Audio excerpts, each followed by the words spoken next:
இன்றைக்கு நாம் பார்க்க போகிற இப்பொழுது காலை வேளையில நாம் பார்க்க போகிறது செய்தியின் தலைப்பு ఈ ఉదయకాల సెషన్లో ఒక క్లుప్త అంశం ఏంటంటే ది కాస్ట్ ఆఫ్ డిసైపుల్షిప్, శిష్యత్వத்தின் விலைக்கிரயம், శిష్యుని యొక్క విలువ.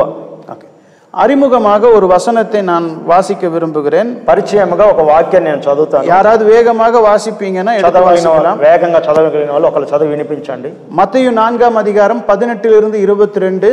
మత్తయి సువార్త 4వ అధ్యాయం 18 నుండి யாராவது 22 వరకు. ఎవరైనా ఒకళ్ళు யாராவது ஒருத்தர் லூக்கா 5:27 எடுத்து வச்சுக்கோங்க. లూకా 5:27 మరొకళ్ళు చదవండి. తర్వాత முதல்ல மத்தேயு 4:18 இருந்து வாசிங்க. మొదట మత్తయి చదవండి. இந்த வாசிக்கப்பட்ட இந்த 4 வசனத்திலே இயேசு பேதுருவையும் அந்திரேயாவையும் மீன் பிடிக்கிற சமயத்திலே என்னை பின்பற்றி வா என்று அழைத்தார். చదవబడిన వాక్య భాగములో ప్రభు పేతురును మరి ఆంద్రేయుని ఇద్దరిని పిలుస్తున్నాడు. మీరు నా పరిచర్య చేయాలని పిలుస్తున్నాడు. மீன் பிடித்து கொண்டிருந்தவர்களை, வேலை செய்து கொண்டிருந்தவர்களை என்னை பின்பற்றி வா என்று அழைத்தார். చేపలు పడుతూ పని చేస్తూ ఉన్నటువంటి వాళ్ళని మీరు నన్ను వెంబడించండి అని ప్రభు పిలిచాడు. தொடர்ந்து போகும் பொழுது தன்னுடைய தகப்பனோடு சேர்ந்து யாக்கோபும் யோவானும் வலையை பழுது பார்த்து கொண்டிருந்தார்கள். యాకోబు యోహాను వాళ్ళ తండ్రి గారితో పనిచేస్తూ ఆ యొక్క వలలు వాళ్ళు సిద్ధపరచుకుంటూ ఉన్నారు. அந்த வேலையை விட்டுட்டு என்னை பின்பற்றி வா என்று அழைத்தார் இயேசு. వారితో కూడా మీ పని వదిలి నన్ను వెంబడించమని ప్రభు పిలిచాడు. இவர்களை பொறுத்த வரைக்கும் பார்த்தால் இவர்கள் மீன் பிடிக்கிறவர்கள், வலைகளை பழுது பார்க்கிறவர்கள். இவர்களை இயேசு கூப்பிட்டார். వీళ్ళని చూస్తే వాళ్ళు చేపలు పట్టే పని చేస్తున్నారు, వలలు సిద్ధపరిచే పని చేస్తున్నారు. వారిని ప్రభు పిలిచాడు. லூக்கா 5:27 நாம் வாசிக்கும் பொழுது, లూకా 5:27 మనం చదివేటప్పుడు அவர் ஆயத்துறையில் உட்கார்ந்திருந்த லேவி என்கிற பேருடைய ஆயக்காரனை கண்டு அழைத்தார். ఆ యొక్క పన్ను వసూలు చేసే యొక్క వ్యక్తిని మరి లేవీని ప్రభు పిలిచాడు. அவனை குறித்து சொல்லி இருக்கும் பொழுது அவன் எல்லாவற்றையும் விட்டு எழுந்து பின் சென்றான் அப்படின்னு வாசிக்கிறோம். ఇతని గురించి చెప్పేటప్పుడు అతను సమస్తమును వదిలిపెట్టి ఆయన వెంట వెళ్ళాడు. நல்லா கவனிங்க, வேலைக்கு போய் கொண்டிருந்த இருவரை அழைத்தார், வேலையை விட்டுட்டு இயேசுவை பின்பற்றினார்கள். ఆ యొక్క పనికి పోయే ఇద్దరిని ప్రభు పిలిచాడు. ఆ యొక్క పని వదిలి వారు యేసును వెంబడించారు. வேலைக்கே போக முடியல, வலை பழுதாய் விட்டு, வலை ரிப்பேர் ஆயிடுச்சு. அந்த ரிப்பேரை சரி பார்த்து கொண்டிருந்தவர்களை அழைத்தார்கள், அவர்களும் இயேசுவை பின்பற்றினார்கள். ఆ వల చినిగిపోయి ఉంది, దాన్ని కుడుతూ దాన్ని బాగు చేస్తున్నటువంటి క్రమంలో పనిలో ఉంటున్న వారిని ప్రభు పిలిచాడు. వాళ్ళు వలను వదిలిపెట్టి இங்க லேவின் ஒருத்தன் இருக்கான். அவனுக்கு எழுத படிக்க தெரியும், கணக்கு போட தெரியும், காசு வசூலிக்க தெரியும், வட்டி கணக்கு போட தெரியும். அவனை கூப்பிடுறார். அவன் எல்லாவற்றையும் విట్టుட்டு இயேசுவை பின்பற்றி போனான். ఇక్కడ లేవీని చూస్తున్నాము. అతనికి చదవడం తెలుసు, లెక్కలు తెలుసు, ఆ యొక్క వడ్డీ ఆ యొక్క పన్ను వసూలు చేసే పనిలో ఉన్నాడు. అతను సమస్తం వదిలి ఆయన వెంబడించాడు. மத்தேயு சுவிசேஷகன் என்ன எழுதுகிறார் என்றால், இயேசு தம்முடைய சீடர்களை அழைக்கும் பொழுதே எவ்வேறான சூழ்நிலைகளிலே அவர்களை அழைத்தார் என்பதை காட்டுகிறது. మత్తయి సువార్త రాసినటువంటి ఆ యొక్క సువార్త రాసినటువంటి వ్యక్తి ఏం రాస్తున్నాడంటే, వాళ్ళని ఎటువంటి పనిలో ఉన్నప్పుడు ప్రభు వాళ్ళని పిలిచాడో ఆ పనిని మనకు చూపిస్తున్నాడు. அவர்களுடைய சூழ்நிலைகளை இங்க காட்டுகிறார். వాళ్ళ యొక్క పని స్థలాలను, పనిని ప్రభు ఆ యొక్క మత్తయి సువార్తికుడు చెప్తున్నాడు. வேலைக்கு போறவனை விட்டுட்டு வர சொல்றார். పని పోయే వాళ్ళని ఆ పని వదిలిపెట్టి రమ్మన్నాడు. பிரச்சனையா இருக்கிறவனையே பிரச்சனையை விட்டுட்டு வர சொல்றாரு. సమస్యలో ఉన్నవాడిని సమస్యలు వదిలిపెట్టి రమ్మన్నాడు. நல்ல காசு பணம் பார்க்கறவன எல்லாத்தையும் விட்டுட்டு வர சொல்றாரு. బాగా ఆ డబ్బులు మరి అకౌంట్లో ఇదిలో చూసుకుంటున్న వాడిని కూడా వదిలిపెట్టి రమ్మన్నాడు. ஏன் இயேசு இதை சொல்லுகிறார் என்றால், ఎందుకు యేసు అలాగా చెప్తూ ఉన్నాడంటే, நீங்க 17வது வசனத்தை வாசிக்கும் பொழுது அவர் சொல்லுகிறார், மனம் திரும்புங்கள், பரலோக ராஜ்யம் சமீபமாயிருக்கு என்று இயேசு பிரசங்கம் பண்ண தொடங்கினார் என்று வாசிக்கிறோம். ప్రభు యొక్క ప్రసంగంలో పరలోక రాజ్యము సమీపించున్నది, మారు మనసు పొంది రక్షణ పొంద సువార్త నమ్మండి అని చెబుతున్నాడు కదా. సో பரலோக ராஜ்யம் சமீபமாயிருக்கிறது, நான் மனம் திரும்ப வேண்டும் என்றால் என் வேலையை காட்டிலும், என் பிரச்சனையை காட்டிலும், என் ஆஸ்தியை காட்டிலும் அது முக்கியம் என்று நான் எண்ண வேண்டும். పరలోక రాజ్యము సమీపించినదని ప్రభు ప్రకటించడం మొదలు పెట్టాడు కనుక వీళ్ళు ఏం గమనించాలి, నా పని కంటే, వ్యాపారం కంటే, నా యొక్క ఇతర సమస్యల కంటే కూడా ప్రభు పని ముఖ్యమని వాళ్ళు గ్రహించాలి. நாம் எல்லாருமே ஊழியம் பண்ணுகிறவர்களா இருக்கலாம். మనం అందరం సేవ చేస్తూ ఉండొచ్చు. நாம அநேகருக்கு சபையிலே நாம் ஊழியம் பண்ணுகிறவர்களா இருக்கலாம். మనము అనేక సంఘాలలో సేవ చేస్తూ ఉండొచ్చు. ஆனால் நாம் அனைவரும் இயேசுவுக்கு முன்பாக ஒரே சரீரமாக இருக்கிறோம். మనం అందరం కూడా యేసు ఎదుట ఒకే శరీరముగా ఉన్నాము. நாம போதகர்களா இருக்கலாம், சுவிசேஷகர்களாக இருக்கலாம். మనము బోధకులుగాను సువార్థికులుగాను ఉండొచ్చు. ஆனால் நாம் இயேசுவின் மாணவர்களாக மாத்திரமே பொதுவாக இருக்க முடியும். అయితే మనము దేవునికి యేసు ఎదుట మనం అందరం విద్యార్థులుగానే ఉండాలి. இந்த கூட்டத்தின் வசனம் அவரவர்கள் தங்கள் அழைத்த அழைப்பிலே நிலைத்திருக்க கடவன் என்று வாசித்தோம். 1 கொரிந்தியர் 7:24. మనము చదివినటువంటి ఆ యొక్క 1 కొరింథీ 7:24లో ఏ స్థితి ఏ పని కొరకై మీరు పిలువబడ్డారో ఆ పనిలో మీరు నిలిచి ఉండండి. நாம் போதகராய் இருந்தால் அது நம்மளுடைய அலுவல். బోధకుడుగా ప్రభుని పిలిచుంటే అది నీ యొక్క అడ్రస్, வேலை నీ పని. అది போதகம் என்பது வேலை. నీ బోధ చేయటం అనేది నీ పని. சுவிசேஷம் என்பது வேலை. సువార్త చెప్పడం కూడా నీ పని. ஆனா சீஷத்துவம் என்பது வாழ்க்கை. శిష్యత్వం అనేది జీవితం. போதகராய் இருந்தாலும், சபையின் விசுவாசியாய் இருந்தாலும், சுவிசேஷகனாக இருந்தாலும் அனைவரும் கிறிஸ்துவுக்கு சீடர்களாக இருக்கிறோம். బోధకుడుగా ఉన్నా, శిష్యుడిగా ఉన్నా, సువార్తలుగా ఉన్నా మనమందరం కూడా యేసు ప్రభుకు శిష్యులము. ஹல்லேலூயா, హల్లెలూయా. நம்ம தொடர்ந்து இந்த பகுதியில நாம் ஒரு சில குறிப்புகளை நாம் தியானிக்க போகிறோம். కొన్ని అంశాలు ఇక్కడ మనము ధ్యానించబోతున్నాము, గమనించుకోండి. ஆமா, இந்த இடத்துல நான் இயேசுவை பின்பற்றுகிற மாணவனாக இருக்க அழைக்கப்பட்டிருக்கிறேன். ఈ వాక్య భాగములో యేసు ప్రభుని వెంబడించే ఒక విద్యార్థిగా ఉండటానికి నేను పిలువబడ్డాను. இயேசு அதற்காகத்தான் என்னை அழைத்திருக்கிறார். ప్రభు దాని కొరకే నన్ను పిలిచాడు. இயேசு நம்மை அதற்காகத்தான் அழைத்திருக்கிறார். యేసు మనల్ని ఇందుకొరకే పిలిచాడు. நம்ம அனைவரையும் அதற்காக அழைத்திருக்கிறார். మనల్ని అందరిని కూడా నేర్చుకోవడానికి పిలిచాడు. நீங்க நாளைக்கு ஊருக்கு போய் உங்கள் சபையாரையும் அப்படித்தான் இயேசு அழைத்திருக்கிறார் என்று அவர்களை நடத்த கர்த்தர் உங்களோடு பேசிக் கொண்டிருக்கிறார். రేపు మీ సంఘాలకు వెళ్ళి మీ సంఘాలలో ప్రభు మిమ్మల్ని ఇందుకొరకే పిలిచాడని మీ సంఘములలో చెప్పడానికి ప్రభు మీకు నేర్పిస్తున్నాడు. நாம் இயேசுவின் மாணவர்களாக இருக்கிறோம் என்றால், మనము యేసుకు విద్యార్థులుగా ఉన్నప్పుడు நம்ம வாழ்க்கையில முதல் காரியம், మన జీవితంలో మొదటి కార్యము கிறிஸ்துவே நமக்கு முக்கியமானவராக இருக்க வேண்டும். క్రీస్తే మనకు ముఖ్యమైన బోధకుడుగా ఉండాలి. கிறிஸ்துவே நமக்கு முக்கியம். క్రీస్తే మనకు ముఖ్యం. ஒரு வசனத்தை வாசிக்கலாம். மத்தேயு 8:21-22 வசனத்தை நான் வாசிக்கிறேன். మత్తయి 8:21 నేను చదువుతాను. அவருடைய சீஷர்களில் ஒருவன் அவரை நோக்கி, ஆண்டவரே, முன்பு நான் போய் என் தகப்பனை அடக்கம் பண்ண எனக்கு உத்தரவு கொடுக்க வேண்டும் என்றான். శిష్యులలో ఒక వ్యక్తి, అయ్యా నేను వెళ్ళి నా తండ్రిని సమాధి పాతిపెట్టి వస్తానని అడిగాడు.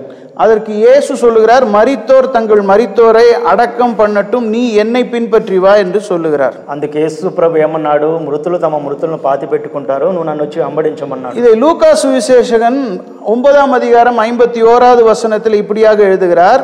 ఈ యొక్క మాటను లూకా 9:51 అంటున్నాడు. 61 வசனத்தை வாசிக்கிறேன். 61వ వచనం చదువుతున్నాను. பின்பு வேறொருவன் அவரை நோக்கி, ஆண்டவரே, உம்மை பின்பற்றுவேன், ஆனாலும் முன்பு நான் போய் என் வீட்டாரிடத்தில் அனுப்பி வைத்துக் கொள்ளும்படி எனக்கு உத்தரவு கொடுக்க வேண்டும் என்று சொன்னார்.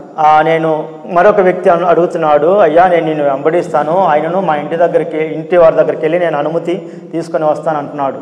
அப்பொழுது இயேசு சொல்கிறார், கலப்பையின் மேல் கை வைத்து பின்னிட்டு பார்க்கிற எவனும் தேவனுடைய ராஜ்யத்திற்கு தகுதியானவன் அல்ல என்று சொல்கிறார். అందుకు ప్రభు అంటున్నాడు, నాగటి మీద చేయి పెట్టి వెనుక తిరిగి చూసేవాడు నాకు పాత్రుడు కాదు అన్నాడు. ரெண்டு பேரை நாம் பார்க்கிறோம். ఇద్దరిని చూస్తున్నాము.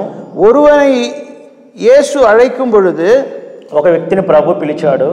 நான் போய் எங்க அப்பாவை அடக்கம் பண்ணிட்டு வரேன்னு சொல்றான். నేను వెళ్ళి మా యొక్క తండ్రి గారిని పాతి పెట్టి వస్తాను. மற்றொருவன் சொல்லுகிறான், நான் உம்மை பின்பற்ற வருகிறேன், ஆனாலும் முந்தி போய் வீட்டுல சொல்லிட்டு வரேங்கிறான். మరొక వ్యక్తి అంటున్నాడు, నేను నిన్ను వెంబడిస్తాను, అయినను మా ఇంటి దగ్గరికి వెళ్ళి ఇంటి వాళ్ళ దగ్గర అనుమతి తీసుకుని వస్తాను అంటున్నాడు. இந்த ரெண்டு பேர்கிட்டயும் இயேசு சொல்லுகிற காரியம் என்னவென்றால், ఈ ఇద్దరితో ప్రభు చెబుతున్నటువంటి మాట ఏంటంటే, ஒருவனுக்கு சொல்லுகிறார், மரித்தவர்கள் அடக்கம் பண்ணப்பட்டும், நீ நித்திய ஜீவனுக்கு நேராக நடந்து வா என்று சொல்லுகிறார். ఆ మొదటి వ్యక్తితో ప్రభు అంటున్నాడు, మృతులు తమ మృతులను పాతి పెట్టుకుంటారు, నువ్వు నన్ను వెంబడించు అన్నాడు. இயேசுவை விசுவாசிக்கிறவர்கள் அல்ல, இயேசுவை பின்பற்றுகிறவர்களுக்கு மாத்திரமே நித்திய ஜீவன் உண்டு. యేసు ప్రభును వెంబడించే వారికి కాదు, యేసు ప్రభునందు విశ్వాసం ఉంచే వారికే நித்திய ஜீவம் ఉంటుంది. இயேசுவை விசுவாசிக்கிறவர்களுக்கு அல்ல, இயேசுவின் மாணவர்களுக்கே நித்திய ஜீவன் உண்டு. యేసును నమ్ముతున్నటువంటి వారికి కాదు, యేసు దగ్గర విద్యార్థులు ఉన్న వారికే నిత్య జీవం ఉన్నది. இயேசு ஒரு நபரை பார்த்து என்னை பின்பற்றி வா என்று சொல்லுகிறார். యేసు ఒక వ్యక్తిని చూసి నన్ను వెంబడించమన్నాడు. அவனுடைய பெற்றோர் எப்படிப்பட்டவர்கள் என்று அங்கு சொல்லப்படவில்லை. అక్కడ తల్లిదండ్రుల గురించి చెప్పబడలేదు. ஆனா இயேசு சொல்லுகிறார், மரித்தோர் மரித்தோரை அடக்கம் பண்ணட்டும். ప్రభు అంటున్నాడు, మృతులు తమ మృతులను పాతి పెట్టుకుంటారు. அப்ப இயேசு ஒருவனுக்கு நித்திய ஜீவனை தர அழைக்கும் பொழுது மற்றவனை பார்த்து சொல்கிறார், அவன் மரித்தவன் என்று சொல்லுகிறார். మరి ప్రభు ఒక వ్యక్తిని పిలిచేటప్పుడు, నన్ను వెంబడించమని చెప్పేటప్పుడు మరి మిగతా వాళ్ళు మృతులుగా ఉన్నారని తెలియపరుస్తున్నాడు. நாளையும் இயேசு வரப்போகிறார். மத்திய ஆகாயத்திலே அவர்தான் நியாயாதிபதியா உட்கார போகிறார். యేసు ప్రభు రెండవ రాకడలో ఆయన మధ్య ఆకాశానికి వచ్చి ఆయన న్యాయాధిపతిగా కూర్చోబోతున్నాడు. ஒரு கூட்டத்தை நித்திய ஜீவனுக்கும் ஒரு கூட்டத்தை நித்திய மரணத்திற்கும் அவர்தான் அனுப்ப போகிறார். ఒక గుంపును నిత్య జీవానికి మరొక గుంపును నిత్య నరకానికి పంపించబోతున్నాడు. இயேசு சொல்லுகிறார், நீ என்னை பின்பற்றி வந்தால் நித்திய ஜீவன், உங்க அப்பாவை போய் அடக்கம் பண்ணிட்டு வந்தால் அங்கு நித்திய மரணம் இருக்கு. యేసు అంటున్నాడు, నువ్వు వచ్చి నన్ను వెంబడించమంటున్నాడు. మీ యొక్క నాన్నగారిని నువ్వు పాతి పెట్టడానికి వెళ్ళావంటే నువ్వు నిత్య నరకానికి వెళ్ళిపోతావు. மத்தேயு 10ஆம் அதிகாரத்தில் இயேசு சொல்லுகிறார், நான் பூமியிலே சமாதானத்தை போட வரவில்லை, அக்கினியை போட வந்தேன், பிரிவினை ஏற்படுத்த வந்தேன் என்று சொல்லி இருக்கிறார். మత్తయి సువార్త 10వ అధ్యాయములో నేను భూమి మీద సమాధానం చేయడానికి కాదు, నేను భూమి మీద అగ్ని వేయడానికి వచ్చానని ప్రభు చెప్తున్నాడు. பழைய ஏற்பாட்டிலே உங்களுக்கு ஒரு உதாரணத்தை காட்ட விரும்புகிறேன். పాత నిబంధనలో ఒక ఉదాహరణ చూపిస్తాను. 1 ராஜாக்கள் 19ஆம் அதிகாரத்திலே 19லிருந்து 21 வசனங்களை நாம் வாசிக்கும் பொழுது, మొదటి రాజుల గ్రంథము 19వ అధ్యాయం 19 నుండి 20 వచనం వరకు మనం చదువుతున్నాం. எலியா அவிடம் விட்டு புறப்பட்டு போய் 12 ஏர் பூட்டி உழுத சாப்பாத்தின் குமாரனாகிய எலிசாவை கண்டான். அவன் 12ஆம் ஏரை ஓட்டி கொண்டிருந்தான். எலியா அவன் இருக்கும் இடமட்டும் போய் அவன் மேல் சால்வையை போட்டான். ఏలియాను మనం చూస్తున్నాము. అక్కడ అరకులతో 12 అరకులతో దున్నుతున్నటువంటి ఎలీషా దగ్గరికి వెళ్ళి అతని యొక్క దుప్పటి అతని మీద వేయటం చూస్తున్నాము. எலியா எலிசாவின் மேல் சால்வையை போட்டான் வாசிக்கிறோம். ఎలియా తన యొక్క దుప్పటిని ఎలీషా మీద వేశాడు. அப்பொழுது எலிசா என்ன செய்கிறான்? எலியாவினிடத்திலே ஒரு வேண்டுகோளை வைக்கிறான். అప్పుడు ఎలీషా ఒక విన్నపము ఏలియాతో అడుగుతున్నాడు. அவன் சொல்லுகிறான், நான் ஓடி என் தகப்பனையும் என் தாயையும் முத்தம் செய்ய உத்தரவு கொடுக்க வேண்டும். నేను నా తల్లిదండ్రుల దగ్గరికి వెళ్ళి వారిని ముద్దు పెట్టుకొని వస్తాను అన్నాడు. நல்லா கவனிங்க, நம்ம வாசிச்ச வசனத்துல அந்த சீஷன் இயேசுவை பார்த்து சொல்லுகிறான், நான் போய் எங்க அப்பாவை அடக்கம் பண்ணிட்டு வரேன், என் குடும்பத்துல சொல்லிட்டு வரேன், இதை தான் சொன்னான். బాగా గమనించండి, యేసుతో ఆ వ్యక్తి నేను మా యొక్క తండ్రి గారిని పాతి పెట్టి వస్తాను అన్నాడు.